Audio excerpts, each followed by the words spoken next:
40 साल में कक्षा में बैठे हैं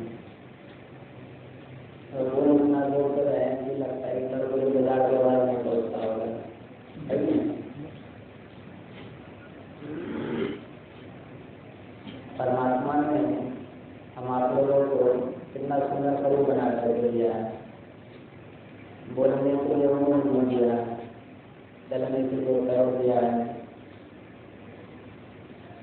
गाय मारने का शरीर देखिए, वो लोग बोल सकती है, गाय नहीं बोल सकती, बकरी नहीं बोल सकती है, उनको बोलने का शक्ति दिया नहीं। और हम आप लोगों को बोलने का शक्ति दिया भगवान ने। और नहीं बोलेंगे तो क्या होगा? नहीं बोलने के कारण नहीं वैसे शरीर में चल जाने तो कितना दुख होगा। जिसका बोली बंद हो जाता है उसका बोली खुलवाने के लिए ना जाने कहाँ दौड़ना पड़ता है कि नहीं? भागलपुर जाइए, पटना जाइए, दिल्ली जाइए, देवघर जाइए, अगर डॉक्टर जवाब दे तो साइकिल उसका बोलिए नहीं खुलेगा, तब उसका बोली काम चलता है। उसका बोली हमारे सब बरारी घाट में जाकर खुलता है कि नहीं? इधर तो सांस होता रहता नहीं। तो इतना सुंदर शरीर जो बना करके दिया है परमात्मा ने, इसका लाभ नहीं उठाएंगे तो क्या होगा? आप जाएंगे बांका जिला में मंदार पर्वत है, तो वहाँ देखेंगे जनवरी में 14 तारीख को मेला लगता है। लेकिन रोड जो होता है दोनों साइड में आपको बहुत आदमी मिलेगा, दोनों साइड से बैठा हुआ, और आदमी ऐसा देखने को मिलेगा, किसी का पैर नहीं है तो किसी का हाथ नहीं है तो किसी का कमर टेढ़ा है, किसी का मुंह टेढ़ा है, किसी का बोली नहीं है। ऐसे व्यक्ति आपको देखने के लिए मिलेगा। ऐसा व्यक्ति क्यों बना है? उनको भी भगवान ने पहले अच्छा शरीर दिया था, उसका उन्होंने लाभ नहीं उठाया, जिसके कारण वह जो है तो उसके विपरीत चला गया है। उसको कितना कष्ट होता है, बैठे बैठे भीख मांग के रहता है, देवराम दिलाराम देने वाला सीताराम। तो हम आप लोगों को भगवान ने इतना बढ़िया मुँह बना कर दे दिया, बोलने का शक्ति भी दिया, सुनने का क्षमता दिया है नहीं, तो इसका लाभ उठाना चाहिए। एक बार हम लोग गुरु महाराज की जगह का योगदान संक्रमण करें। बोलिए प्रेम से श्री गुरु महाराज की जय, श्री गुरु महाराज की जय, श्री गुरु महाराज की।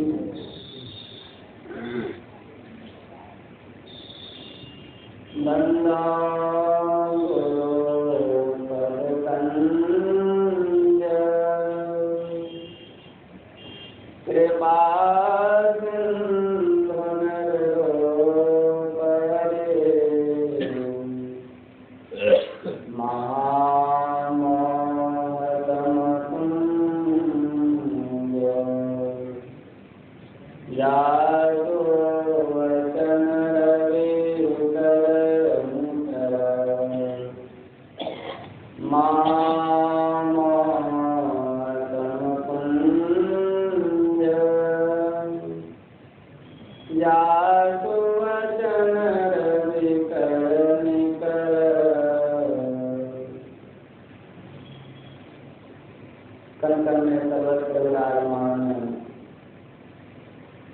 परम आराध्य सद्गुरु महाराज के युगल पाश्रमों में कोटि नमन। पूज्य विनोद बाबा ब्रह्मदेव बाबू, और मैं नाम नहीं जानता हूँ, सत्संग में आए हुए सत्संग में बंधुओं, माताओं एवं लालवती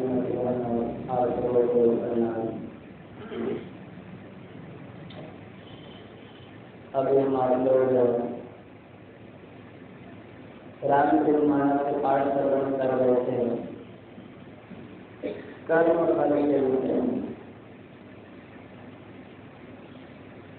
गुरु महाराज का प्रवचन सुने, गुरु महाराज का खुलासा करके बताएंगे, बाबा का प्रवचन करके सब सुनाएंगे, है कि नहीं? कुछ कहने के लिए बचा नहीं है। फिर भी जब माइक मिला है तो लोग सब लोग कहते हैं अभी विषय हुआ सब कर्म। कर्म अभी गुरु महाराज के वचन में सुन रहे थे, 3 प्रकार का होता है। कौन कौन सा कर्म होता है? अभी आप लोग सुने प्रवचन में, बाबा प्रवचन करके सुना है, कौन कौन सा कर्म होता है?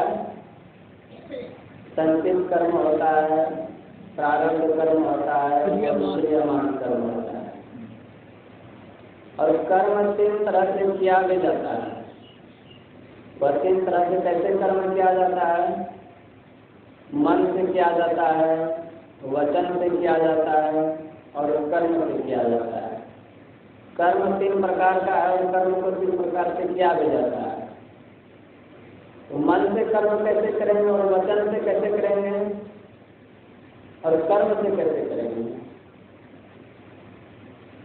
मन से हम किसी के प्रति गलत सोच लिए, यह एक तरह से पाप कर्म हो गया। किसी के प्रति हम अच्छा सोच लिए तो एक तरह से पुण्य कर्म हो गया। वचन से हम किसी को गाली दे दिए तो यह एक तरह से पाप हो गया। वचन से हम किसी के, मान लीजिए कोई व्यक्ति दुखी है, उसके बारे में हम कह रहे हैं कि नहीं बेचारा कितना दुखी है, कष्ट में है, उसका जाकर के इलाज करवा देना चाहिए, तो एक तरह से पुण्य हो गया है कि नहीं। और कर्म से मान लीजिए कोई व्यक्ति खड़े हैं, उसको हम जा करके थप्पड़ मार दिए, यह एक तरह से पाप हो गया। कोई व्यक्ति दुखी है तो उसको अपने से ले जाकर के डॉक्टर के पास दिखा दिया, एक तरह से पुण्य हो गया। तो कर्म 3 तरह का है और 3 तरह से किया भी जाता है। और संचित कर्म, प्रारब्ध कर्म और क्रियमान कर्म, कर्म 3 प्रकार का है। क्रियमान कर्म किसको कहते हैं? क्रियमान कर्म कहते हैं अभी जो हम आप लोग कर रहे हैं। जैसे सत्संग में इतने आदमी बैठे हैं, हम लोग क्या कर रहे हैं?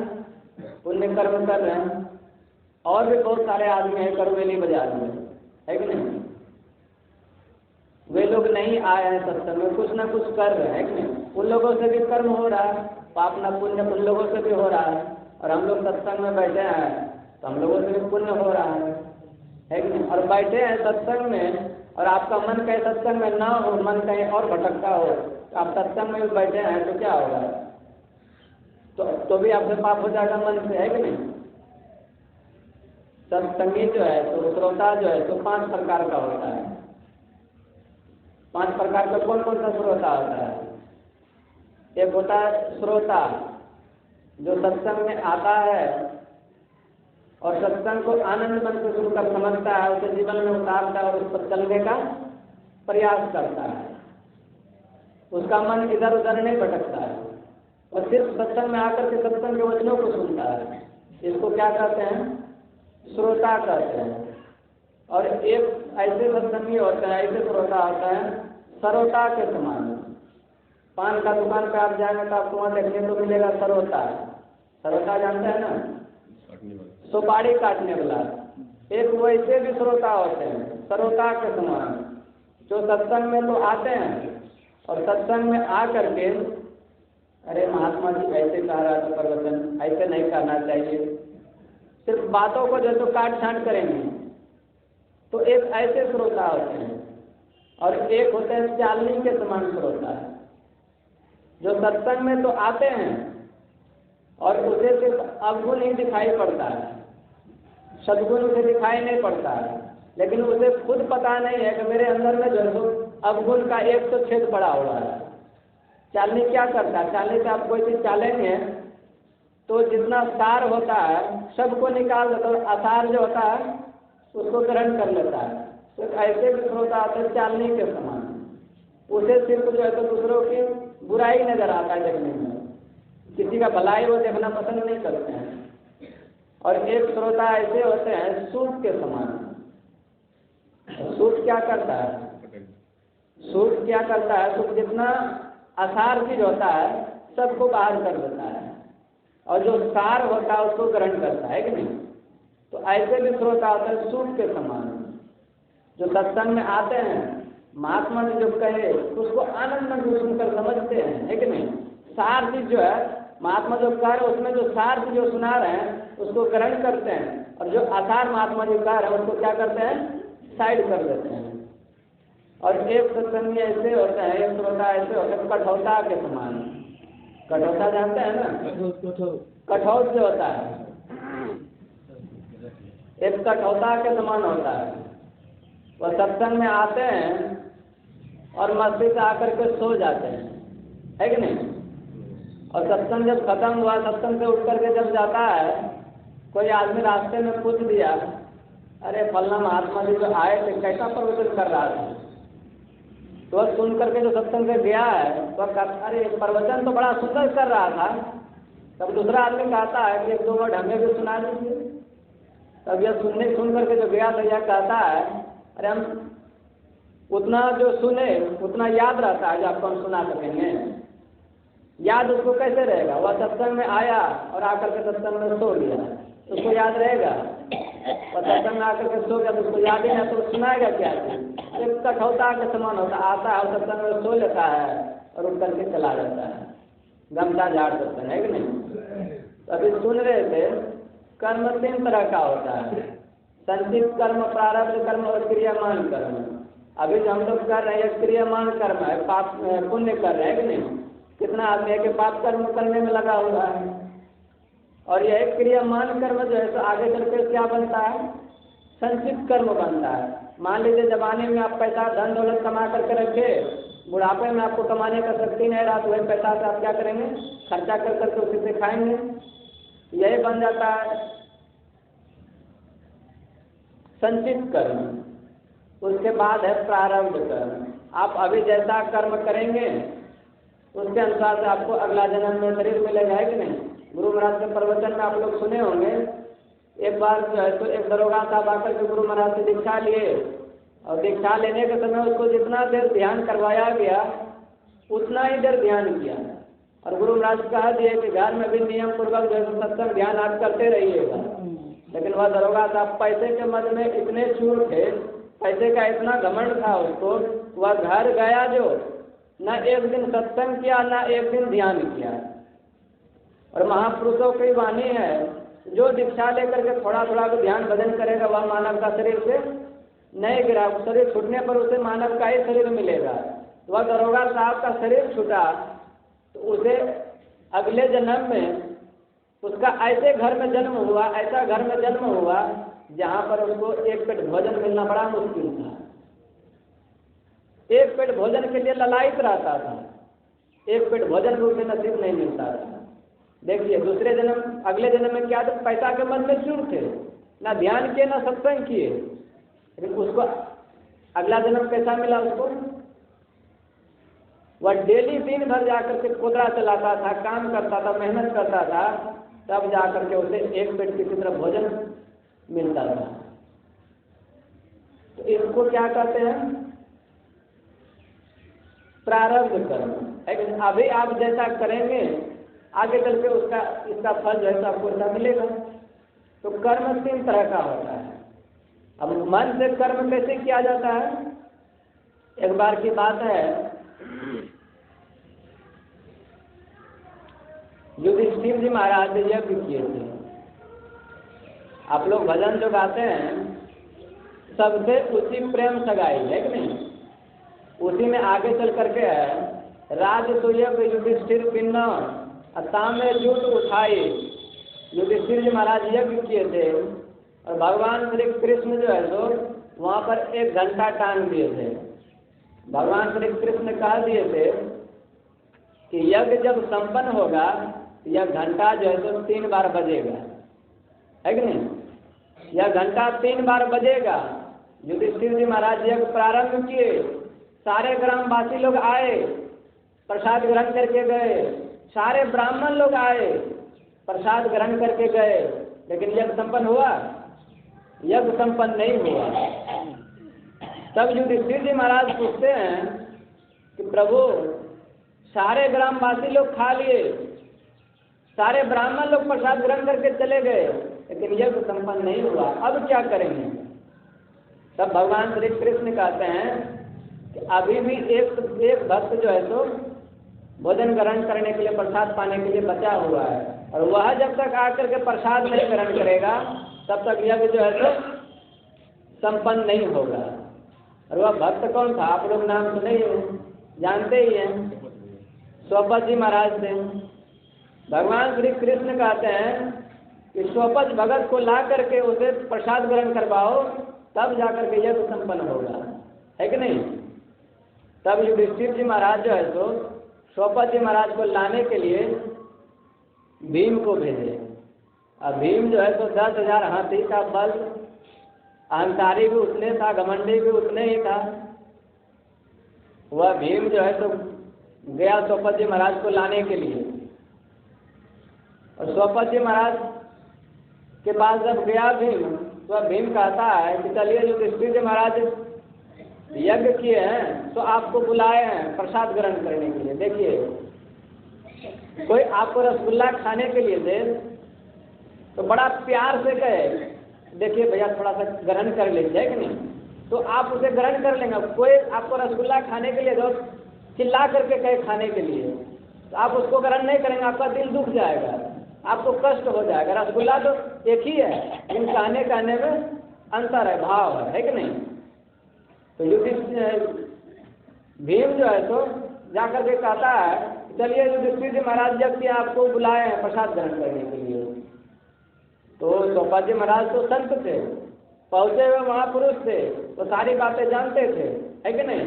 संत कैसे होते हैं, घर बैठे संसार देखे दिल्ली के कुत्तू मीनार देखे, ऐसे होते हैं महापुरुष। वो बैठे बैठे कहाँ क्या हो रहा है नहीं हो रहा, वह सारा चीज जानते हैं। तो द्रौपदी जी महाराज तो उनकी मन की बातें समझ गए थे। तब द्रौपदी जी महाराज कहते हैं ठीक है चलेंगे, लेकिन मेरा वहाँ पर कमंडल रखा हुआ है, कमंडल उठा करके लाओ, फिर चलते हैं। अब कमंडल में कितना पानी होगा, ज़्यादा से ज़्यादा 1 kg 2 kg। वह भीम जो है तो गया कमंडल को उठाने के लिए, 10,000 हाथी का बल, वह कमुरिया उंगली से कमंडल को उठा रहा है। वो कमंडल जो है तो टस से मस नहीं हुआ, थोड़ा सा भी नहीं हिला डोला कमंडल। वह दोनों उंगली लगा दिया, फिर भी कमंडल टस से मस नहीं हुआ। 5वां उंगली लगा दिया, फिर भी वह कमंडल जो है तो टस से मस नहीं हुआ। लास्ट में दोनों हाथ लगा दिया, फिर भी वह कमंडल जो है तो टस से मस नहीं हुआ। जब नहीं उठा पाया कमंडल को, तब द्रौपदी जी महाराज कहते हैं जब तुम मेरा एक कमंडल नहीं उठा सकते हो, हमको कैसे भी करके जाओगे। द्रौपदी जी महाराज नहीं आए, भीम जो है तो वहाँ से घूम करके आ गए। और आ करके जब नहीं आए द्रौपदी जी महाराज, तब भगवान श्री कृष्ण कहते हैं युधिष्ठिर जी महाराज से कि आप जाइए। तब युधिष्ठिर जी महाराज जो है तो डबल रथ लेकर के गए थे, एक अपने के लिए और एक द्रौपदी जी महाराज के लिए। डबल रथ लेकर के गए द्रौपदी जी महाराज के पास, और जब पहुँचे द्रौपदी जी महाराज के पास, थोड़ी दूर पहले ही रथ को लगा दिए। और युधिष्ठिर जी महाराज इतने बड़े राजा थे, अभी सुन रहे थे युधिष्ठिर जी महाराज के बारे में, इतने पुण्य आत्मा राजा थे। वह जब चलता था उसका रथ का चक्का जो है तो धरती से ऊपर उठ करके चलता था, है कि नहीं। लेकिन एक झूठ के कारण जो है तो उसका रथ का चक्का धरती पर आकर के बैठ गया। ऐसे पुण्य आत्मा थे। वह युधिष्ठिर जी महाराज जो है तो रथ खड़ा करके वहीं से रथ पर से उतरे, चप्पल जूता जो भी पहन करके गया तो वहीं खोल दिए, नंगे पैर गए द्रौपदी जी महाराज के पास। और द्रौपदी जी महाराज को जाकर के दंडवत प्रणाम किए।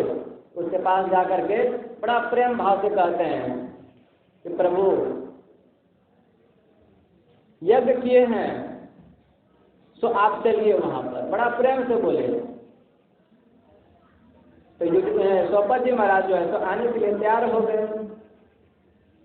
जब युधिष्ठिर जी महाराज लाने के लिए जा रहे थे, तो द्रौपदी जो घर में थे, वह द्रौपदी सोच रही थी इधर कि कैसे महापुरुष है, वह आकर के यहाँ पर प्रसाद ग्रहण करेंगे, तब जो है तो जाकर के यज्ञ संपन्न होगा। इतने ब्राह्मण लोग प्रसाद ग्रहण कर लिए, गांववासी लोग प्रसाद ग्रहण कर लिए, लेकिन यह यज्ञ संपन्न नहीं हुआ।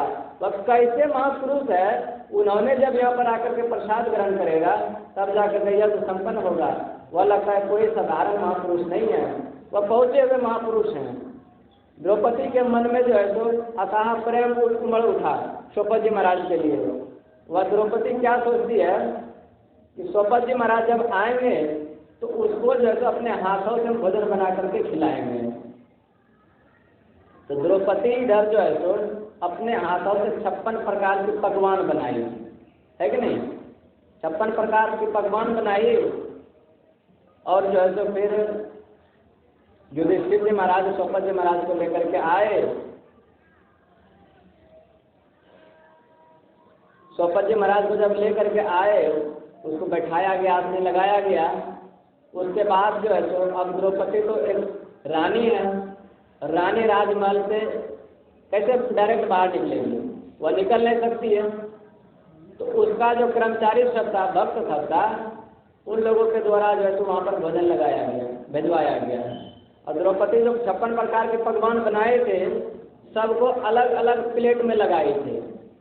और द्रौपदी सोची थी कि हम 56 प्रकार का जो पकवान बनाए हैं, सोपत जी महाराज सबको अलग अलग खाएंगे, सबका अलग अलग स्वाद मिलेगा।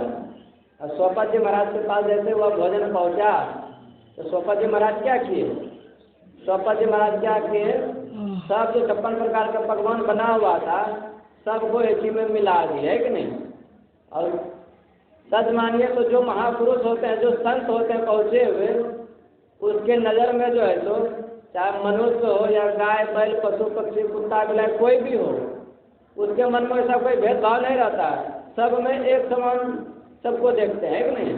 जो पहुँचे हुए महापुरुष होता है, जो पहुँचे हुए महापुरुष नहीं होते हैं वही एक दूसरे से भेदभाव करते हैं, एक दूसरे से ईर्ष्या द्वेष करते हैं। तो सोपत जी महाराज तो पहुँचे हुए महापुरुष थे। सोपत जी महाराज जो है तो सब भोजन को एक ही में मिला दिए और एक को जैसे सोपत जी महाराज भोजन ग्रहण किए वही घंटा जो है तो एक बार बज गया। घंटा जैसे एक बार बजा और दूसरा को सोपत जी महाराज उठाने वाले ही थे, उठाए थे, मुंह में जाता, तब द्रौपदी उधर से खिड़की पे झांक करके देख रही थी। द्रौपदी देखती क्या है कि हम तो भोजन 56 प्रकार का जो बनाए थे सबको दिए थे, अलग अलग खाने के लिए अलग अलग स्वाद लेगा, या तो एक ही में सबको घाट दिया। द्रौपदी के मन में हो गया थोड़ा सा, क्या हो गया, द्रौपदी सोचने लगी आखिर है तो डोमे न। देखिए क्या सोचती है, आखिर है तो डोमे न। जैसे द्रौपदी मन में सोची, सोपत जी महाराज का हाथ जो उठा हुआ था वह हाथ रोक दिया। तब युधिष्ठिर जी महाराज कहते प्रभु प्रसाद ग्रहण की जब तो एक ही घंटा बजा है। तब सोपत जी महाराज कहते हैं अब प्रसाद ग्रहण तो होगा, पहले जो है तो ब्राह्मण का भोजन होता था, संत का भोजन होता था, अब जो है तो एक डोम का भोजन होगा। देखिए तब युधिष्ठिर महाराज पूछते हैं प्रभु आप ऐसा क्यों बोल रहे हैं, ऐसा क्यों कह रहे हैं। तब सोपत जी महाराज कहते हैं मैं ऐसा क्यों कह रहा हूँ, द्रौपदी से जाकर के पूछ लो। युधिष्ठिर जी महाराज गए द्रौपदी के पास, युधिष्ठिर जी महाराज पूछते हैं कि क्या बात है। तब द्रौपदी कहती है हम जो 56 प्रकार का पकवान बनाए थे सोचे थे कि सबका स्वाद अलग अलग लेगा, लेकिन सोपत जी महाराज जो है तो सबको एक ही में घाट दिए। तो मेरे मन में थोड़ा सा हो गया था कि आखिर है तो कितना डोमेन है। देखिए मन से पाप हुआ कि नहीं, वह मन से जो है तो गलत सोच ले जिसके कारण वह यज्ञ संपन्न हुआ, मन से पाप हो गया। तो मन से भी पाप होता है। एक बार और जो है तो द्रौपदी जो है तो 5 भाई पांडव के साथ वन में विचरण कर रहे थे और साथ में भगवान श्री कृष्ण भी थे। विचरण करते करते एक आम का वृक्ष दिखाई दिया और आम के वृक्ष के पास जब पहुंचा तो भीम जो है तो उसे बड़ा भूख लगता था, खाना भी सबसे अधिक खाता था। तो भीम को जो है तो आम का वृक्ष में एक आम फला हुआ दिख गया। अब भीम को भूख तो लगता है था सबसे ज्यादा, तो भीम जो है तो उस आम को तोड़ लिया। अब जैसे आम को भीम ने तोड़ा तब भगवान श्री कृष्ण कहते हैं कि उस आम को तुम क्यों तोड़ा, वह आम तुम्हारे लिए नहीं लगा हुआ, तुम्हारे लिए नहीं बना हुआ। वह आम जो है तो उस पेड़ के नीचे में देखो कोई महात्मा जी बैठ करके तपस्या कर रहे हैं, वह आम जो है तो उसी महात्मा जी के लिए है। वह महात्मा जी जो है तो 24 घंटे में सिर्फ एक ही बार एक आम को ग्रहण करके तपस्या करते रहते हैं, भोजन वोजन ग्रहण नहीं करते हैं। यह आम जो तो तुम्हारे लिए नहीं है, तुम जहाँ को इसको तोड़े हो इसको वहीं जोड़ दो। अब भीम जो है तो घबरा गया। भीम सोचने लगा तो मैं तो इसको तोड़ दिया हूँ, अब इसको जोड़ूंगा कैसे? वह जुड़ा नहीं रहा था। तब भगवान श्री कृष्ण कहते हैं जब तुम आम को जोड़ नहीं सकते हो तो फिर तोड़ने का आदेश तुमको कौन दिया, है कि नहीं? जब किसी को तुम जीवित नहीं कर सकते हो तो तुम्हें मारने का आदेश कौन दिया? उससे गलती तो हो गया था। अब जो है तो वह भगवान श्री भीम कहता है प्रभु यह आम टूटेगा अब कैसे? आम तो झूठ नहीं रहा। तब जो है तो भगवान श्री कृष्ण कहते हैं कि यह आम झूठ जाएगा,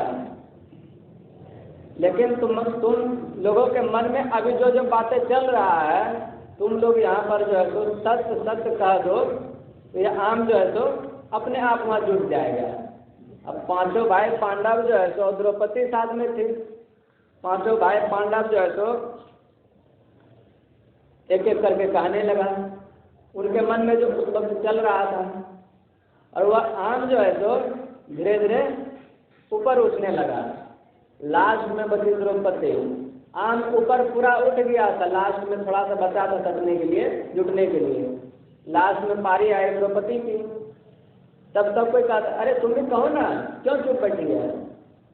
द्रौपदी जो है तो उसके मन में इतना गंदा विचार चल रहा था, इतना घटिया विचार चल रहा था, वह कह नहीं पाई, वह झूठ बोल गई। पर झूठ जो बोले वह आम जैसे अपना ऊपर जो उठा हुआ था वहां से धड़ाम से नीचे गिर गया। नीचे जैसे आम गिरा तो भीम को इतना गुस्सा आया, इतना गुस्सा आया, भीम सोचने लगा कि मन तो करता कि इसको गदा से मार के अभी खत्म कर दें।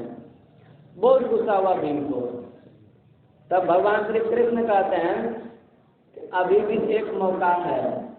कितने बजे तक खत्म होता है? ठीक करेंगे।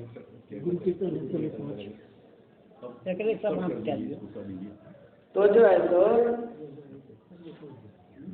भगवान श्री कृष्ण कहते हैं कि अभी भी एक मौका है, तुम लोग सत्य सत्य बात करो या आम जो है तो जुट जाएगा।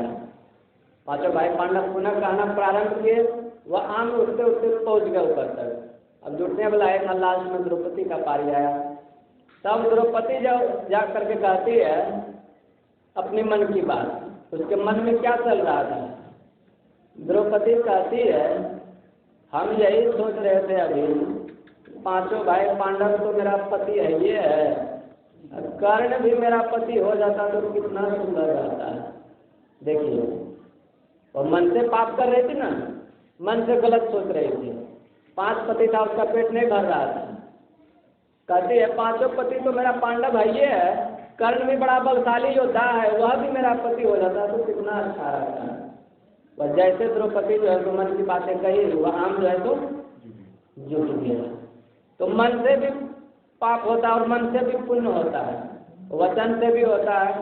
और अभी रामचरित मानस से हम लोग सुन रहे थे कि बोले लखन मधुर मृदु बानी, अज्ञान बैराग भक्ति रस धानी। लक्ष्मण जी महाराज कैसे बोल रहे हैं? देखिए लक्ष्मण जी महाराज कैसा अवतार है कि नहीं।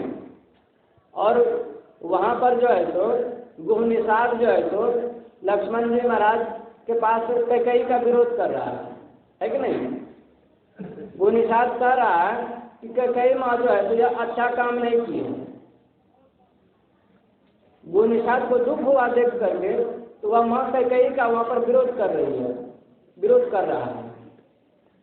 तो वहाँ लक्ष्मण जी महाराज को गुस्सा होना चाहिए क्योंकि उसकी माँ है कि नहीं, उसको गुस्सा होना चाहिए। लेकिन लक्ष्मण जी महाराज है तो गुस्सा नहीं हुए। लक्ष्मण जी महाराज कितना मधुर वाणी से बोल रहे हैं, बोले लखन मधुर मृदु वाणी। मधुर मृदु वाणी कैसे बोल रहा है? ऐसे बोल रहा है, उसमें मिलाया है सबको। बोले लखन मधुर मृदु वाणी, ज्ञान बैराग, ज्ञान रूपी रस मिलाया है, बैराग रूपी रस मिलाया है और भक्ति रूपी रस मिलाया। तब तीनों को मिला करके लक्ष्मण जी महाराज बोलते हैं कि काहुन को सुख दुख कर दाता, निज कृत कर्म भोग सुनो भ्राता। कोई किसी को सुख दुख का देने वाला नहीं है, सबको अपने अपने ही कर्मों का फल भोगना पड़ता है। इस धरती पर जो है तो जितने भी बड़े बड़े संत महापुरुष आए, भगवान भी आए, सबको कर्म करना पड़ा और सब अपने अपने कर्मों का फल भोगे, है कि नहीं। तो हम लोग भी कर्म कर रहे हैं, पाप पुण्य हम लोगों से भी होता है, तो पाप से कैसे बचना है। अभी गुरु महाराज के प्रवचन में आप लोग सुन रहे थे, यदि शैल समम पापम विस्तीर्णम बहुयोजनम विद्यते ध्यान योगे नानियो भेद कदाचन। पापों से बचना चाहते हैं तो ध्यान करना पड़ेगा, है कि नहीं। तो महापुरुषों की वाणी में है, जो तुम चाहो इसी जन्म में भवसागर से तरना, और सत्संग सेवा सुमिरन बंदे सदा ही करते रहना। तो समय हो गया, जिसे समय नहीं लेंगे। बोलिए प्रेम श्री सद्गुरु।